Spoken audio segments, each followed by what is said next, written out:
अतुल जी नमस्कार।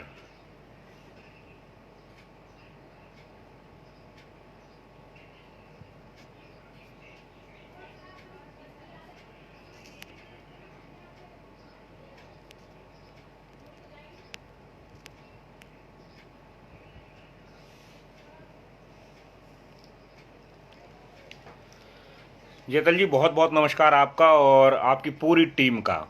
और पहले आपको बहुत साधुवाद इस आयोजन के लिए कि आधुनिक दौर का जो माहौल है, सोशल मीडिया का जो उपयोग है और ख़ासकर लॉकडाउन जैसे और कोरोना संक्रमण जैसे दौर में आपने जो प्रयोग किया है उसके लिए मैं आपको बहुत हृदय से आभार व्यक्त करता हूँ और आपको साधुवाद भी देता हूँ। दरअसल जो समय की मांग होती हैं या जो चीज़ें जिस तरह से की जानी चाहिए, एक बहुत उसी तरह की चीज़ें आपने की हैं। तो एक बहुत अभिनव और नया प्रयोग किया है आपने अपने बच्चों के लिए, छात्रों के लिए। तो जिन जिन लोगों को ये सब चीज़ें मिल पा रही हैं वो बड़े सौभाग्यशाली लोग हैं कि आपके साथ में वो आए हैं और बड़े अच्छे फैकल्टीज़ आप उनके साथ में लेकर आए हैं। तो इन प्रयासों को इस तरह से भी देखा जाना चाहिए कि नए दौर में जो कोरोना का माहौल है उसमें जो हमको संभावनाएं मिल रही हैं उनका बेहतर से बेहतर उपयोग हम कैसे किए जाएं और कर सकते हैं। तो आपके इन प्रयासों के लिए चलिए, मैं आप कह रहे हैं कि मेरी आवाज़ आ रही है तो मुझे अच्छा लग रहा है कि ऊपर से मुझे जो है मिल रहा है जवाब, रिप्लाई मिल रहा है। इसके अलावा भी जितने भी आपके छात्र सुन रहे हैं या और भी जितने लोग सुन रहे हैं उन सबसे भी मेरा अनुरोध है कि अगर किसी तरह की कोई दिक्कत हो या कोई आप संवाद करना चाहते हैं तो ज़रूर बातचीत करते रहिए। और क्योंकि मेरे पुराने मित्र हैं अतुल जी, उन्होंने मौका दिया उसके लिए मैं उनका धन्यवाद भी ज्ञापित कर रहा हूँ। देखिए, मैं अपने विषय के साथ साथ कुछ और दूसरी चीज़ों के लेकर भी बात करूँगा। आपने जो करियर मार्गदर्शन के लिए या व्यक्तित्व विकास को लेकर जो दोनों सब्जेक्टों को एक साथ किया है वो अपने आप में बहुत अद्भुत हैं। वो इसलिए अद्भुत हैं कि अलग अलग विषयों पर इस समय के दौर में हम कैसे बेहतर कर सकते हैं इसका आपने ये प्रयोग किया है। और जागृत लोग जितने हैं या रचनात्मक लोग जितने हैं उनको प्रयोगवादी होता ही रहना चाहिए।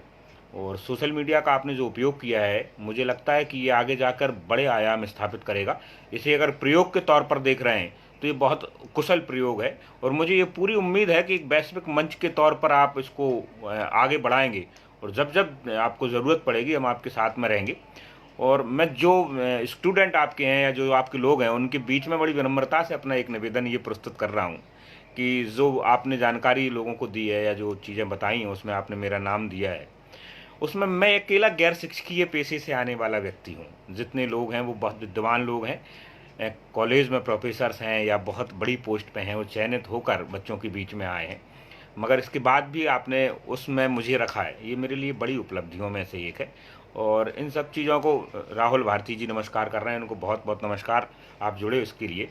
तो जितने लोग अभी देख रहे हैं उनके लिए भी मैं बताऊं कि मुझे जो अतुल जी ने एक विषय दिया है कि आप अपने व्यक्तित्व विकास में वक्तृत्व कला को कैसे जो है उपयोगी बना सकते हैं, या वक्तृत्व कला जो होती है या बोलने की कला, उसे बहुत सहज भाषा में अगर कहें कि बोलने की कला को आप अपने व्यक्तित्व के विकास के लिए कैसे उपयोग कर सकते हैं और क्या उसको कैरियर के तौर पर भी कहीं उपयोग किया जा सकता है। और मुझे बड़ी खुशी इस बात को लेकर है कि इस विषय का मैं विद्यार्थी हूँ। बीते करीब करीब 2 दशक से इसी पर मेरा जो है काम चल रहा है, अभी भी विद्याध्ययन जैसा काम है मेरा उस पर। तो उस विषय पर इसलिए भी मुझे मौका मिलता रहता है कि आप लोगों के बीच में अगर कुछ विद्यार्थी या कुछ दूसरे लोग कभी समझे होंगे तो कॉलेजों में, जैसे ईसगढ़ कॉलेज है, अशोकनगर कॉलेज में, इनमें भी मुझे अपनी बात रखने का, बच्चों के बीच जाने का मौका मिलता रहा है। और बहुत अच्छा लगता है जब नए दौर में और सोशल मीडिया के उस दौर में जब चीज़ें बहुत तेज़ी के साथ ख़त्म हो रही हैं, वो चीज़ें जो व्यक्ति को वो आगे ले जाने जा रही थी उनको दोबारा से प्रतिस्थापित करने के लिए ये बहुत अच्छे प्रयोग हैं। तो मैं एक ऐसे विषय को लेकर आपके साथ में आया हूँ दुनिया में जिसका कहीं कोई पाठ्यक्रम नहीं है, जिसकी कोई विषय वस्तु नहीं है। मेरे विषय की सबसे बड़ी दिक्कत ये है कि उसका कोई सिलेबस नहीं है। जो कुछ है वो सब अर्जित है अपने द्वारा या अपन ने जिन लोगों से सीखा है उसके द्वारा। तो जो मेरे पास है मैं बहुत आत्मनिवेदन के साथ उन बच्चों के साथ या उन लोगों के साथ शेयर कर रहा हूँ कि शायद उनके किसी काम में आ जाए। हमारे यहाँ आनंद नामदेव जी आ रहे हैं और सबको नमस्कार कर रहे हैं। कैलाश नारायण झा साहब, आपको बहुत नमस्कार, आपको सुनता रहता हूँ मैं और आपको देखकर बहुत अच्छा लगता है। आप ही की प्रेरणा से हम ये सब चीज़ें कर पा रहे हैं। और मैं सर ने भी 1-2 बार हमको मौका दिया पॉलिटेक्निक कॉलेज में आने का। तो आप सबको बहुत नमस्कार। तो मैं जो बात कर रहा था कि वक्तृत्व कला जो है उसका कोई पाठ्यक्रम नहीं है, विषय वस्तु से मिलकर हटकर एक अलग चीज़ है। और देखिए, सुनने में आपको ऐसा लग रहा होगा कि ये क्या बात हो सकती है, इस पे सीखने वाली कोई सी चीज़ हो भी नहीं सकती। मगर कुछ निजी अनुभवों के साथ में और इतने दौर में, इसलिए लंबे दौर में जो चीज़ें देखने को और सुनने को मिली उसके आधार पर मैं आपके बीच में हूँ। तो जो लोग आपके रहे हैं या जो सुन रहे हैं उनको मैं अपना एक छोटा सा परिचय दे देता हूँ। वो औपचारिकताएं होती हैं। Thank you sir, thank you. Atul Gupta ji को धन्यवाद। मैं बीते 2 दशक से पत्रकारिता के क्षेत्र में हूँ। इस समय सहारा समय जो मध्य प्रदेश का बड़ा नाम है उसमें अशोकनगर जिले में संवाददाता के तौर पर हूँ। इसके अलावा मैं अपना निजी तौर पर एक यूट्यूब चैनल चलाता हूँ जिसको बड़ा आशीर्वाद आप लोगों के द्वारा मिलता है। साथ ही और भी कुछ ऐसे स्वतंत्र प्लेटफॉर्म हैं जिन पर मैं अपनी ये सभी रुचि का जो है आकलन करता रहता हूँ। और झा सर हैं या रेनू मैम आपके बीच में अभी कुछ देर बाद आएंगी, उनका बड़ा आशीर्वाद रहा है मुझ पर। कॉलेज के ज़माने से जब मैं डिबेट में हुआ करता था तो इन्हीं लोगों का तरासा हुआ आदमी हूँ। आज इनके बीच में बैठने का मुझे जब सौभाग्य मिलता है तो बड़े पुरस्कारों के बराबर होता है वो। और उन्हीं के बदौलत यहाँ इन सब चीज़ों के पास हम आसपास में होते हैं। तो मेरा जो विषय है वक्तृत्व कला, अमूमन तौर पर ये भाषण देने के काम में आता है, संवाद करने के काम में आता है। मगर मैं इसको थोड़ा सा और आगे लेके जाना चाहता हूँ। देखिए, दुनिया में जितने भी व्यक्तित्व विकास के जो आयाम हैं उन आयामों में सबसे महत्वपूर्ण चीज़ है आपकी बोली, आपकी बोलने की अदाएँ, आपकी स्टाइल, या आपके पास जो अर्जित ज्ञान है आप उसको कितने बेहतर तरीके से रख सकते हैं। कई बार होता क्या है कि हमारे भीतर इतनी सारी अच्छी चीज़ें होती हैं और हम बहुत अच्छे से उनको समझते हैं। मगर कई बार जब हम बहुत अच्छे प्लेटफॉर्म पर होते हैं तो हमको एक्सप्लेन करने का जो है एक तरीका जो है वो नहीं होता है, जायज़ तरीका नहीं होता, या हम उस समय नर्वस हो जाते हैं। तो मेरी जो विषय है या मैं जिस बिंदु पर बात करना चाहता हूँ वो सिर्फ उतनी सी पतली सी लकीर है कि आपके पास जो बहुत अच्छा है आप उस बहुत अच्छे को बहुत अच्छे कैसे कह सकते हैं, या बहुत सारे लोगों के बीच प्रभावी ढंग से कैसे कह सकते हैं। यही मेरी कला जो विषय है उस पर है कि आप बातचीत करने की कला कैसे हो सकती है और उससे व्यक्तित्व का विकास कैसे कर सकते हैं। देखिए, दुनिया भर में बहुत सारी विषयों को कला के तौर पर दिया है और बहुत सारे विषयों को विज्ञान के तौर पर हम पढ़ते रहते हैं। मैंने इस विषय को कला के तौर पर रखा है। तो कला अगर जहाँ विषय का आता है तो जैसे जितनी भी कलाएं हैं, चाहे वो मूर्ति कला हो, चित्रकला है, ललित कलाएं हैं, या जितनी भी कलाएं हैं, उन कलाओं का बेस जो है, रघुवीर सर बहुत बहुत स्वागत सर, धन्यवाद आपको। आप जैसे लोग उत्साहवर्धन करते हैं तो अच्छा लगता है सर। कला और विषय के बारे में इसलिए मैं कह रहा हूँ कि इनमें व्यक्ति की जो रचनात्मकता है, जो मौलिकता है, वो सब चीज़ें नए सिरे के साथ में आती हैं। आपको खुद का कुछ करने को मिलता है। देखिए, विज्ञान का एक सिद्धांत है, उसकी सूत्र हैं। अगर पानी के लिए H2O है तो वो आप उसमें किसी भी देश काल परिस्थिति में अलग नहीं कर सकती। मगर कला धर्मिता में ये गुंजाइश है कि आप अपने लिहाज से और अपने अनुभवों से उसको परिष्कृत कर सकते हैं, उसको विकसित कर सकते हैं। तो बोलने की कला है या जो वक्तृत्व कला है वो लगभग उसी तरह की है। जो लोग आज आपके विद्यार्थी हैं, कल वो समाज में किसी न किसी सेवा के क्षेत्र में आएंगे या समर्पण के साथ में देश की सेवा के काम करेंगे। सबकी उम्मीद होगी कि वो अच्छी नौकरी करें, वो करें। तो अगर मैं आपसे कह रहा हूँ कि आपको बहुत अच्छे से इंटरव्यू देना आता है तो आप जो अंक तालिका लेकर अपने साथ में गए हैं, मैं माफ़ कीजिए आप मुझसे शायद जो है इत्तेफाक न रखते हो, मगर मेरे जैसा व्यक्ति अंक सूचियों के अंकों को सिर्फ मार्कशीट पर आने वाले अंक ही मानता हूँ। वो आपके लिए बहुत महत्वपूर्ण हो सकते हैं मगर ज़िंदगी में जो आगे आप करेंगे उसमें उनके मायने उतने ज़्यादा नहीं होते जितने आपके अनुभव के मायने होंगे, जितने आप करेंगे उनके होंगे। तो उस इंटरव्यू की टेबल पर जब आप बैठे होंगे और अगर आपका आत्मविश्वास बढ़ा हुआ होगा, आप बोलने की कला को बेहतर तरीके से जानते होंगे, जो पढ़कर और जो सीख के गए हैं उसको बहुत अच्छे से कहने की अदा आप में होगी, तो मेरा ये व्यक्तिगत मानना है कि दूसरे लोगों की बनस्पत आपके चयन की प्रक्रिया बहुत सरल और मजबूत होगी और आपकी दावेदारी दूसरे लोगों की तुलना में बहुत अच्छी होगी। और यही सब चीज़ें होती हैं जो आपको बहुत आगे लेके जाती हैं। दुनिया के कुछ ऐसे उदाहरण भी मैं आपको इस बीच में दूंगा, इस 30-40 मिनट के बीच में, क्योंकि मैं सबसे छोटा विद्यार्थी हूँ इस बातचीत करने के आयोजन में। मगर प्रयास ये करूँगा कि जिस विषय और जिस विश्वास के साथ मुझे आप लोगों के बीच में लाया गया है मैं उस पर जो है अपनी बात रख सकूँ, अच्छे से रख सकूँ। तो कला और विज्ञान की जो मैंने बात की उसमें मौलिकता जो है वो बहुत अच्छी ज़रूरी चीज़ होती है, और वो आपकी मदद करती है आगे जाके, आपके ज्ञान को आगे बढ़ाती है।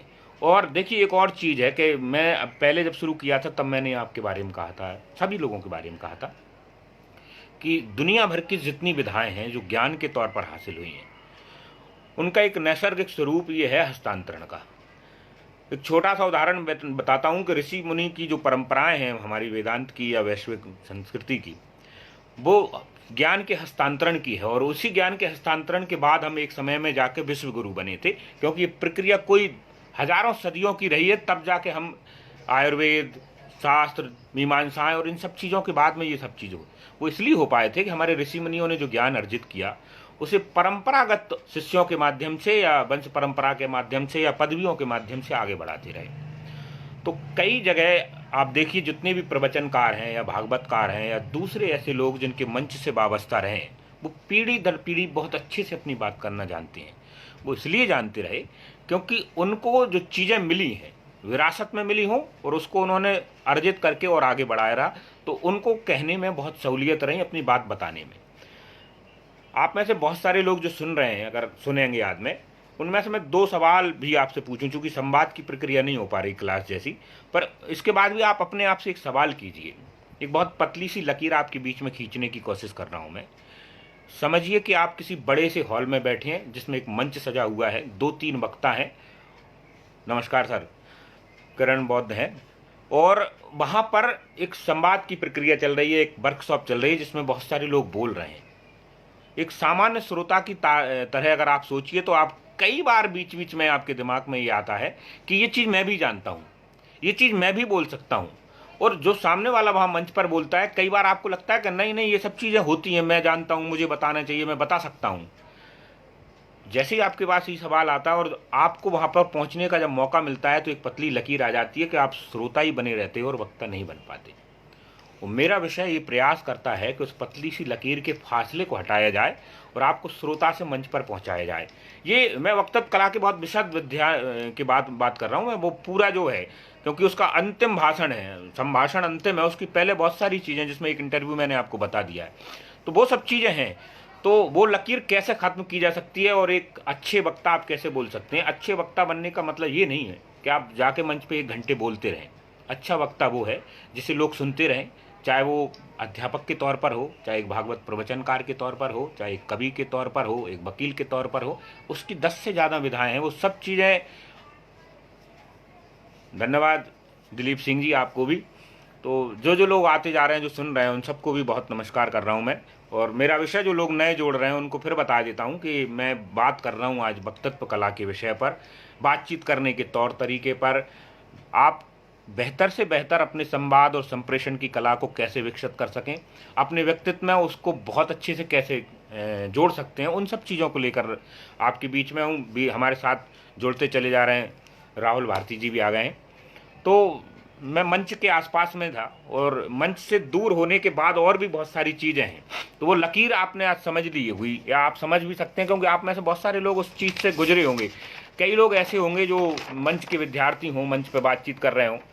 मुझे बहुत अच्छा अवसर मिला मेरे गुरुजनों के कारण कि लगातार समय में मुझे मंचों से वाबस्ता होते रहने के मौके मिलते रहें, और इस कारण कई बार इन सब चीज़ों को लेकर आपके बीच में आता हूँ। जो लकीर मैंने आपके बीच में अभी खींची थी, उस लकीर में एक डर बहुत बड़ी चीज़ होती है। अगर आप अच्छा वक्ता बनना चाह रहे हैं तो उसके पहले एक बहुत बड़ा डर होता है जिसको आपको पार पाना होता है, जिससे आपका संघर्ष तब तक जारी रहता है जब तक आप मंच पर जाकर खड़े नहीं हो जाते। एकांकी विषय मंच पर सीमित कर रहा हूँ, फिर धीरे धीरे ऊपर नीचे होता रहूँगा।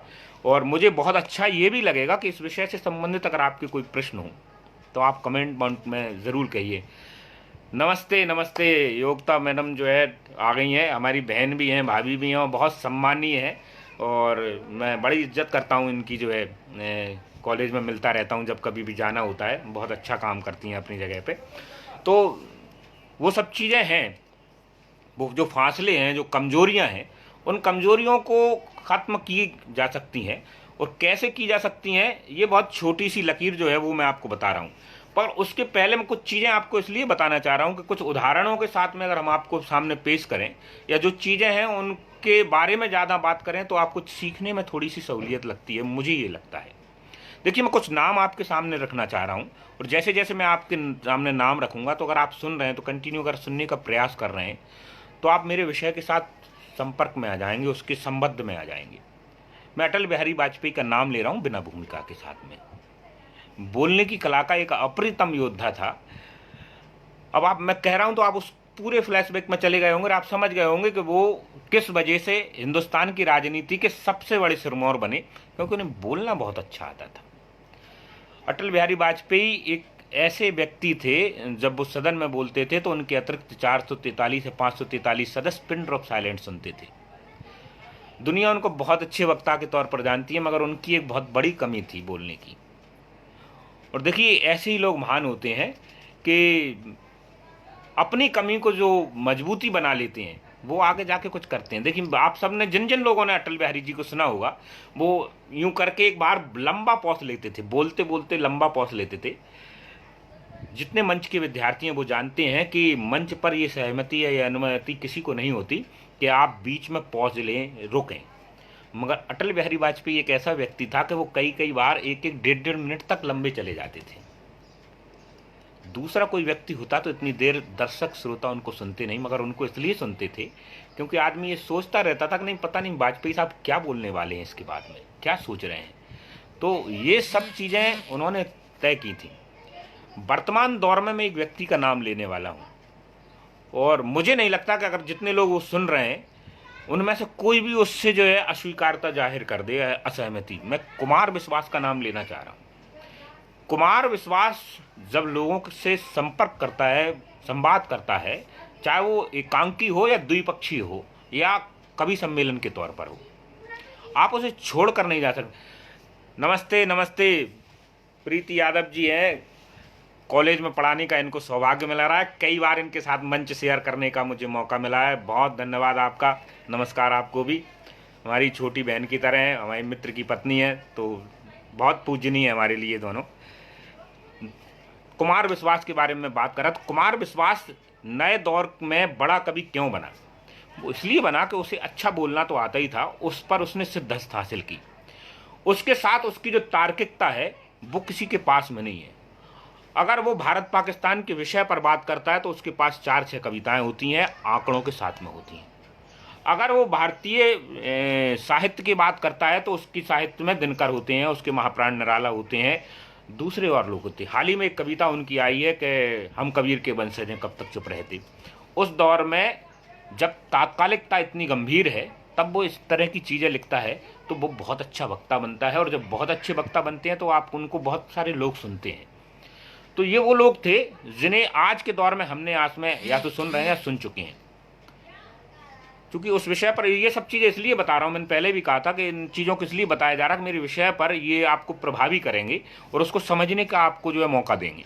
मैं मदन मोहन मालवीय, जो हिंदुस्तान के बहुत बड़े मनीषी थे, महामानव के नाम पर जानते हैं, महामनी हैं, उनके बारे में एक रोचक कथा बताता हूँ विषय के साथ साथ। जब वो बोलते थे तो दुनिया में सम्मोहन के लिए उनको जाना जाता है। वक्तव्य कला में दुनिया की अकेली यही कला है संगीत के बाद कि जो मंत्रमुग्ध, संगीत मंत्रमुग्ध करता है। और अगर आपको बहुत अच्छा बोलना आता है तो आप सम्मोहित भी कर सकते हैं।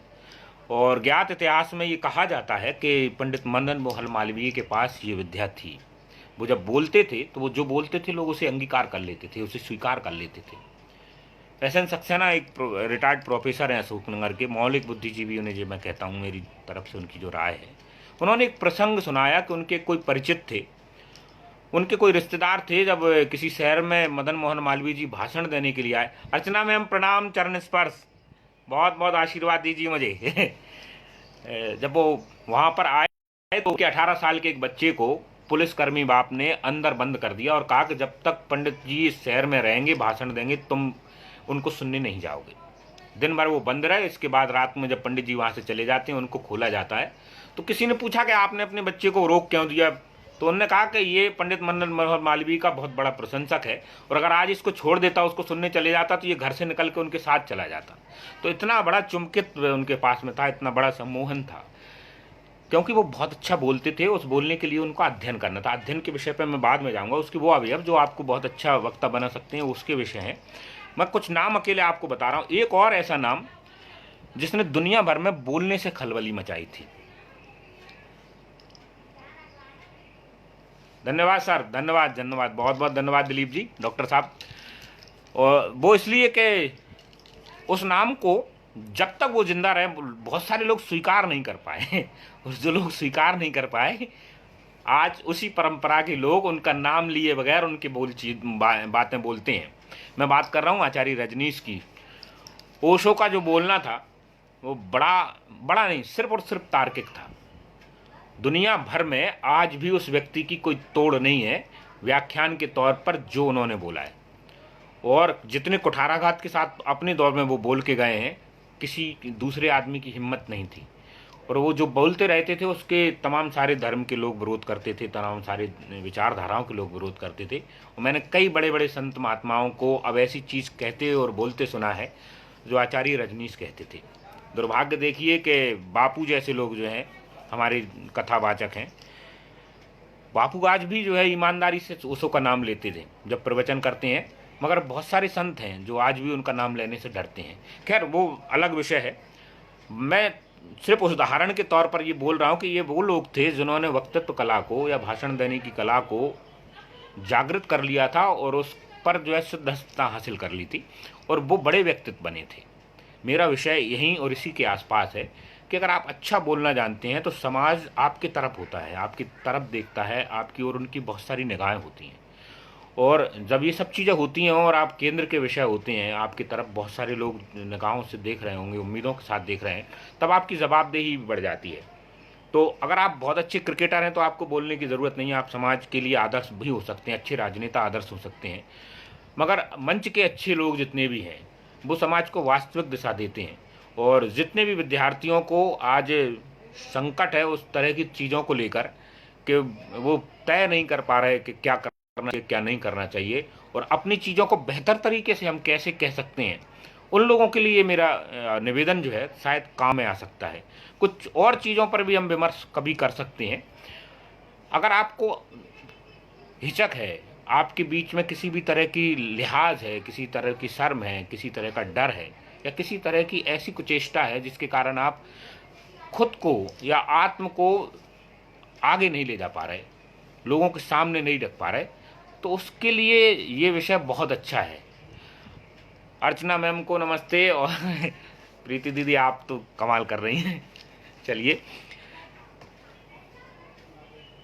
इन सब चीज़ों से जो मैं नैसार कह रहा हूँ, जो नैराश्य की चीज़ हैं, जो कसाय की चीज़ हैं, अगर आप इनको हटा देते हैं और बोलने पर अपनी महारत हासिल करते हैं तो मुझे लगता है कि न केवल आपका व्यक्तित्व बढ़ेगा, बल्कि वो सब चीज़ें जिनके लिए दुनिया भर के लोग, समाज के लोग एक दूसरे का मुंह देख रहे हैं, आप उनमें बहुत कहीं ना कहीं अपनी जगह खोज सकते हैं।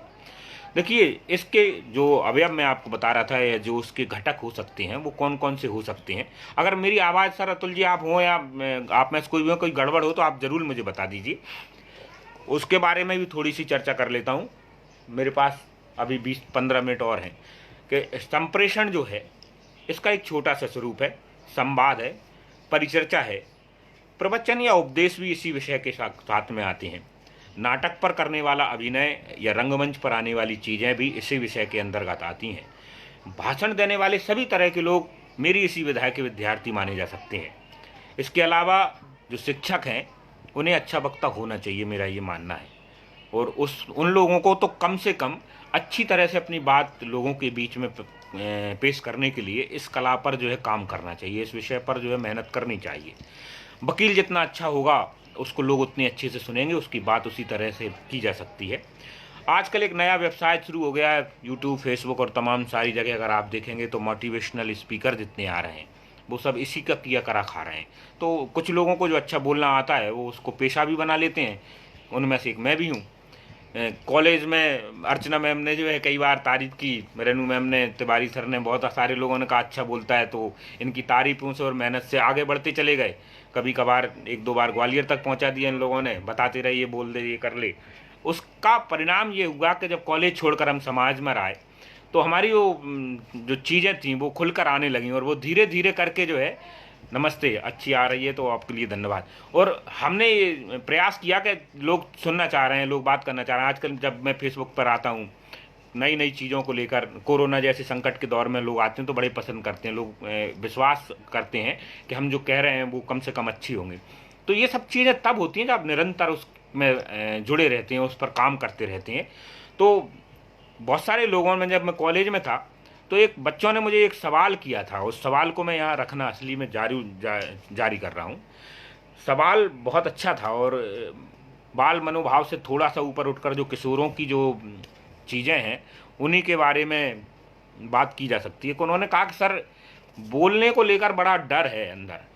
मंच का जो एक लोग होते हैं, फोबिया होते हैं, जिनको मंच की फोबिया है, उन्हें पता नहीं कैसे भी करके मंच चाहिए। और एक वो लोग हैं जो मंच से डरे हुए हैं, मंच से दूर होना चाहते हैं। तब मैंने उन बच्चों के बीच में ये कहा था, जो आपको भी बता देता हूँ, कि मैं स्कूल के मंच हों, चाहे कॉलेज के मंच हों, चाहे कोई दूसरे भी हों, उनमें और साइकिल चलाने की विधा में बिल्कुल एक समानता है।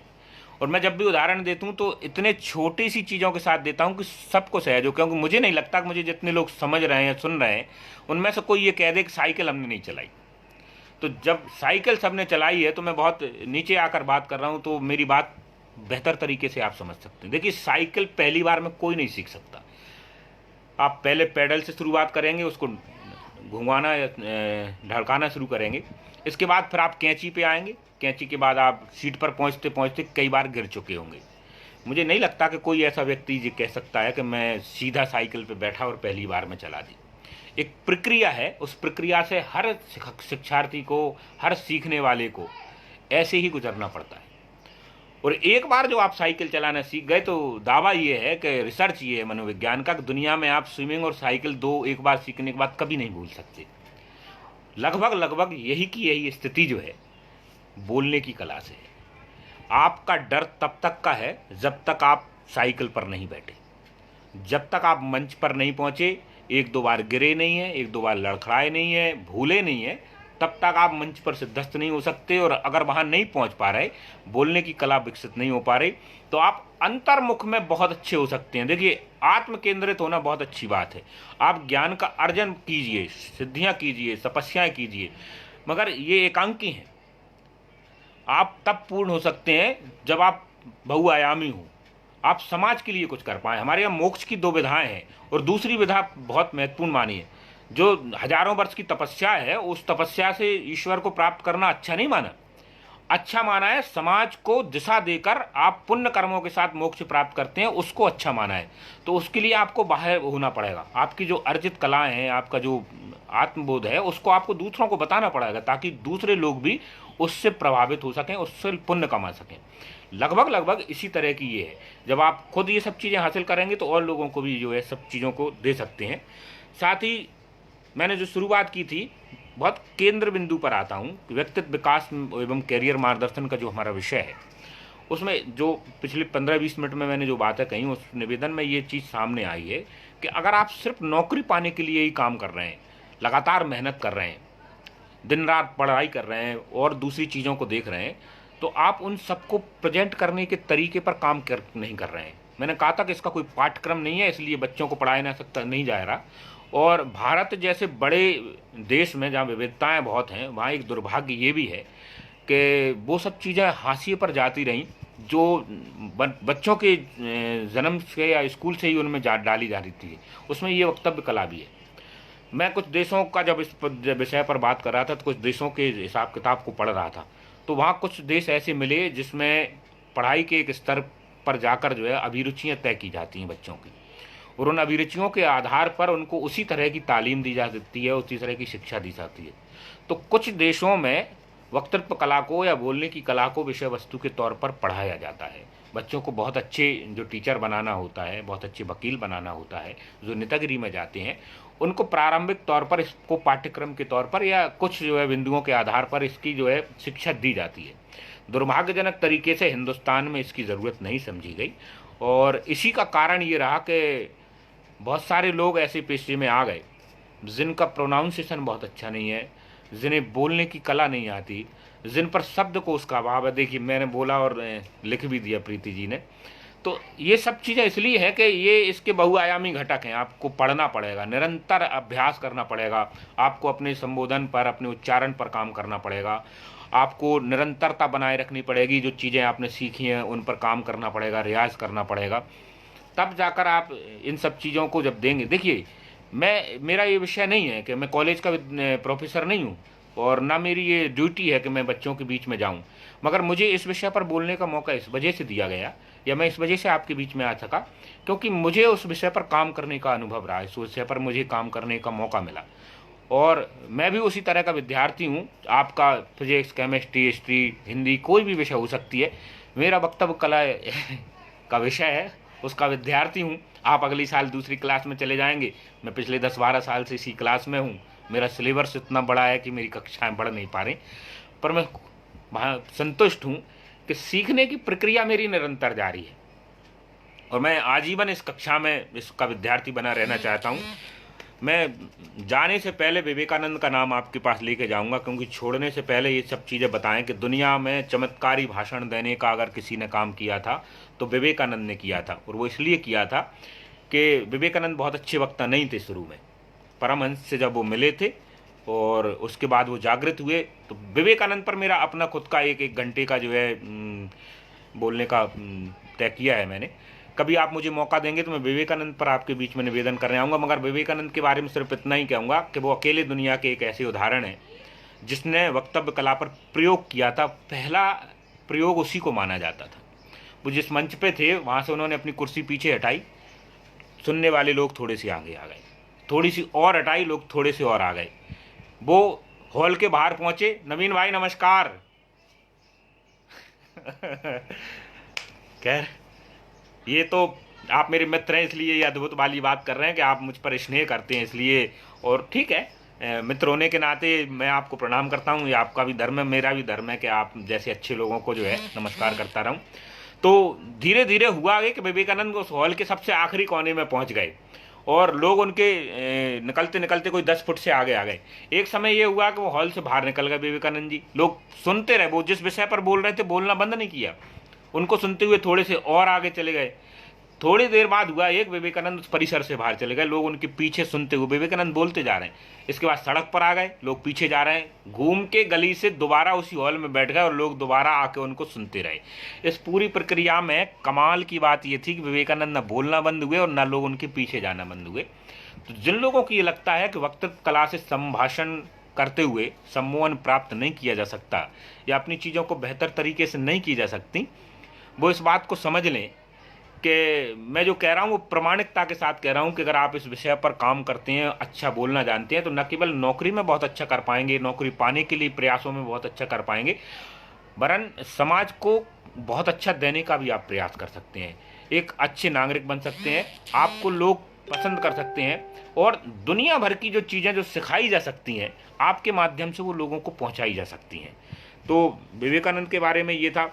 इसके अलावा भाषण को तैयार करने की कुछ चीज़ें हैं, एक 5-7 मिनट और है मेरे पास में। तो भाषण का सबसे आखिरी स्वरूप का मैं आपको निम्नतर जो है मैं प्रयास भी और प्रमाण भी बता देता हूँ, क्योंकि हम जब जिस विषय पर होते हैं तो उसका समग्र हमारे पास में होना चाहिए, क्योंकि हम जिस विषय को आखिरी तक ले जा रहे हैं उसकी इनिशियल या उसकी जड़ें कहाँ हैं ये आपको पता होना चाहिए, क्योंकि तब तक आप जाकर उन पर, विद्याराम जी शर्मा नमस्ते भैया, आप काम कर पाते हैं। तो भाषण का जो कला है वो भाषा विज्ञान से उत्पन्न एक विषय है, और भाषा विज्ञान के जो विद्यार्थी हैं या जो काम कर सकते हैं, हेमंत भाई नमस्कार। नहीं, बोलने की शैली का मामला नहीं है भैया, ये निरंतर अभ्यास है और ये मौके मिलना बड़ी किस्मत की बात है। मैं हमेशा इस बात को लेकर गौरवान्वित रहता हूँ, गौरवान्वित नहीं, मैं एक अपना शब्द रहता हूँ, मैं इस बात को लेकर मोहित हूँ अपने आप पर कि मेरे ऊपर गुरुओं का बड़ा आशीर्वाद है। अगर वो नहीं होता तो मैं आज आपके सामने नहीं होता। मैं बहुत स्मरण करता रहता हूँ, क्योंकि उन्होंने मुझ पर प्रयास किए, मैंने कुछ लोगों के नाम भी बताए, उन्होंने कॉलेज पर मुझ पर बहुत प्रयोग किए, आगे बढ़ाया है, इस वजह से मैं यहाँ सब चीज़ों को कर पाता हूँ। तो ये सब उनका देन है, तो आप उनके लिए नमस्कार कहिए, उनके लिए आदर के साथ भाव रखिए कि जिन्होंने मुझे तराशा या मुझे इस लायक बनाया कि मैं अपनी बात रखने के प्रयास कर सकता हूँ। तो जो मैं बात कर रहा था आपसे, ऐसा नहीं है कि मैं सब चीज़ें जानता हूँ, मैं पूरा लिख पढ़ के आता हूँ। देखिए, ये इसलिए बता रहा हूँ आपको कि जितने लोग मुझे समझ रहे हैं वो ये भूल ना करें कि मैं कोई विद्वान व्यक्ति हूँ या मैं सब चीज़ें जानता हूँ। ऐसा नहीं है, मैं बहुत सारी चीज़ें नहीं भी जानता, मगर मैं तैयारी करके आता हूँ। मुझे पता है कि मैं विद्यार्थी हूँ, बिना तैयारी किए सब चीज़ें नहीं कर सकता। और ये इसलिए भी बताना चाहता हूँ कि दूसरी बार मैं कभी आपके साथ में आया और उतना बेहतर तरीके से नहीं कह पाया, उतनी तरह से नहीं बोल पाया, तो आपके मन में जो मेरी बनी बनाई चीज़ें हैं वो जब भ्रम टूटेंगे तो वो बहुत ख़राब होते हैं। तो हमें अपनी मौलिकता के साथ में जो बिल्कुल सही चीज़ें हैं उनको भी प्रस्तुत करते रहना चाहिए। तो इन सब चीज़ों को आगे भी हम जारी रख सकते हैं। तो मैं भाषा विज्ञान की बात कर रहा था। भाषा विज्ञान के पहले जो चीज़ें उसमें आएंगी, उसमें बोली होगी, लिपि होगी, ध्वनियाँ होंगी, जिनसे ये जागृत होते होते इस चीज़ पर पहुँची है। हमारा जो व्याकरण है आचार्य पाणिनि का, आचार्य पाणिनि के व्याकरण पर हम बात करते रहेंगे। राहुल कुशवाहा जी आ गए, गुड इवनिंग कर भैया आपको भी। गुप्ता जी हैं, उनको भी नमस्कार। तो भाषा विज्ञान का जो उत्पत्ति है, अगर आप उस पर थोड़ा सा प्रयास करेंगे बातचीत करने का, समझने का, तो मुझे लगता है कि उसकी चीज़ें आप जैसे जैसे जानेंगे, आपकी बोलने की चीज़ें परिवर्तित होंगी, परिभाषित होंगी, और आप एक समय के बाद आपको खुद भी ये लगेगा कि हाँ, हम बहुत अच्छा से कर सकते हैं।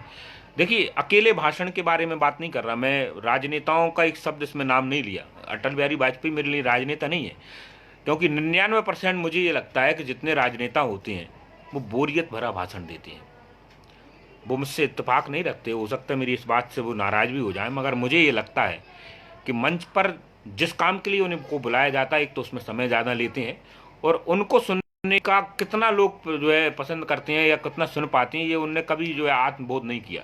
मैं उसका विद्यार्थी रहा हूँ, मुझे ये सिखाया गया है कि 3-3 मिनट का समय दिया जाता था, हम वक्तव्य कला पर बोलते थे, वाद विवाद में बोलते थे, और पहली शर्त ये होती थी कि हमको 3 मिनट तक उन लोगों को अपने साथ रखना होता था, अपने साथ बनाए रखना होता था।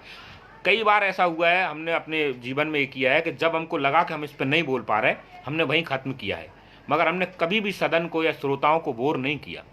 तो पहली बात ये है कि नेताओं को इसलिए अलग किया है कि वो भाषण मंच की फोबिया के कारण देते हैं। उनको कितना लोग पसंद करते हैं, कितना नहीं कर सकते, वो अलग विषय है, हमें कोई मतलब नहीं है। मगर मैं ये कह रहा हूँ कि मैं जिस विषय पर बोल रहा हूँ वो भारतीय संस्कृति और हमारी मनीषियों की परंपरा है, हमारे वेदांत से निकला वो ज्ञान है जिसके कारण हम विश्व गुरु बने। देखिए, मैंने शुरू में आपको कहा था, मैं हमेशा जब भी बोलता हूँ ये सब चीज़ इसलिए कहता रहता हूँ क्योंकि हमारा जितना ज्ञान है वो सब वेद और शास्त्र और उनकी मीमांसाओं से निकला है। और चाहे वो योग शास्त्र हो, चाहे दूसरे शास्त्र हों, या जितनी हमने उस समय ऋषि से परंपराओं में जो उपलब्धियाँ हासिल की हैं, जो आविष्कार किए हैं, उन सब के बदौलत हम विश्वगुरु बने थे। और वो इसलिए कि हमने जो चीज़ें हासिल की विश्व मानचित्र पर, विश्व मानस पर, हमने वो बेहतर तरीके से प्रेजेंट भी की। हमारे ऋषि परंपरा में गुरुओं ने, दूसरे लोगों ने अपनी बात को दुनिया भर के सामने बेहतर तरीके से रखा भी, तो उनमें वो कला थी रखने की, इसलिए हम विश्व गुरु बने। तो एक विषय ये भी है। इसके अलावा भी बहुत सारी चीज़ें हैं जो जिन लोगों को मैं समाज सुधार के तौर पर कहूँ, या जिन लोगों ने अपनी इस वक्तत्व कला के आधार पर दुनिया भर में एक नई चेतना दी है। राजा राममोहन राय का नाम आपने सुना होगा। ऐसे द्वादश आदित्य हैं जो दक्षिण में भारतीय स्वतंत्रता संग्राम के बिल्कुल समानांतर एक आंदोलन चला था जिसे पुनर्जागरण काल भी कहा जाता है।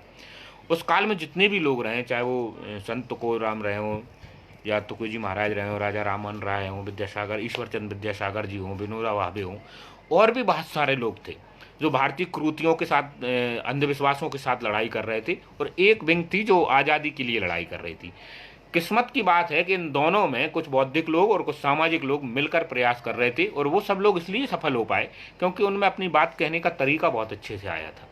और इसी वजह से हमने बहुत सारी क्रूतियों को भी उस दौर में हटा पाए, और आज़ादी जैसी चीज़ को भी हम लाकर यहाँ पर कर सके। इन सब चीज़ों के साथ साथ, क्योंकि 40 मिनट का मुझे समय दिया था, मेरा समय समाप्त हो गया है। इस विषय पर बहुत सारी चीज़ें कही जा सकती हैं। आखिरी में मैं ख़त्म ये करूँगा कि नकारात्मकता जितनी आपकी है, नैराश्य आपके पास जितना है, जितनी आलोचनाएं हैं, या जो भी आपके पास कसाए हैं, उन विचारों को आप छोड़ दीजिए।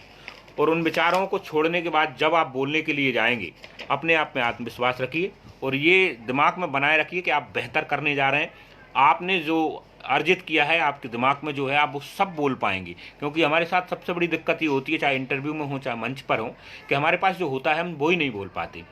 इस वजह से दिक्कत होती है। मगर आप एक प्रयास में रहेंगे, लगातार रहेंगे, तो फिर आप जब मंच ख़त्म करके आएंगे तो आप ये कहेंगे अरे ये भी रह गया, ये भी नहीं बोल पाया, ये भी नहीं बोल पाया। तो दो प्रक्रियाएं हैं, एक वो होती है कि जो आपके पास बहुत कुछ होता है उसमें भी आप कुछ नहीं बोल पाते, और एक वो होता है जब आप ख़त्म करके आते हो तो आप कहते हो कि यार अब वो छूट गया मेरा, वो रह गया। तो जो है उसको बताने के प्रयास करते रहिए, अपने आप पर आत्मविश्वास कीजिए और अपने व्यक्तित्व को विकसित करने के लिए, उसको बढ़ाने के लिए, उसको बहुआयामी बनाने के लिए ये सब चीज़ें बहुत अच्छी हो सकती हैं। विषय की समग्रता पर मैं बंधा रहा हूँ, कोशिश की है कि उससे इधर उधर नहीं हुआ, क्योंकि पहला और आखिरी जो है अनिवार्यता ये है अच्छे वक्ता की कि उसे अपने विषय पर रहना होगा, विषय से इतर नहीं होना होगा, क्योंकि विषय से इतर होना आपकी सबसे बड़ी कमजोरी है। तो जितना बोला हूँ प्रयास किया है मैंने अपना निवेदन करने का, चूँकि ज़्यादा चीज़ों को नहीं जानता। बड़े बड़े विद्यार्थी हैं, बहुत अच्छे विद्वान लोग हैं, प्रोफेसर्स के बीच में बैठने का अवसर मिला है, तो स्वाभाविक तौर पर कमतर तो हूँ उनसे, और इसे स्वीकार करने में कोई कोताही नहीं होना चाहिए और हरगिज़ इसमें गुरेज भी नहीं करता। मगर कुछ लोगों ने सुना, कुछ लोगों ने कमेंट भी किए। आप सब लोगों को बहुत बहुत साधुवाद। और अतुल जी और उनकी जो दूसरी टीम है सहराई महाविद्यालय की, उन सबको मैं बहुत साधुवाद भी देता हूँ। कोरोना संक्रमण काल में मेरी अपील है आपसे कि आप घर पर रहिए, घर से बाहर प्रयास कीजिए ना निकलना पड़े, कम से कम निकलिए, ज़रूरी चीज़ें हों तो। अशोकनगर में संक्रमण का और दूसरे ज़िलों में भी संक्रमण का प्रभाव बढ़ रहा है। ऐसी स्थिति में आपका, आपके परिवार का घर पे रहना, बचाव करना बहुत ज़रूरी है। आप सब लोगों ने मुझे सुना, मुझे मौका दिया, उस सब के लिए आपका हृदय से आभार। बहुत बहुत धन्यवाद।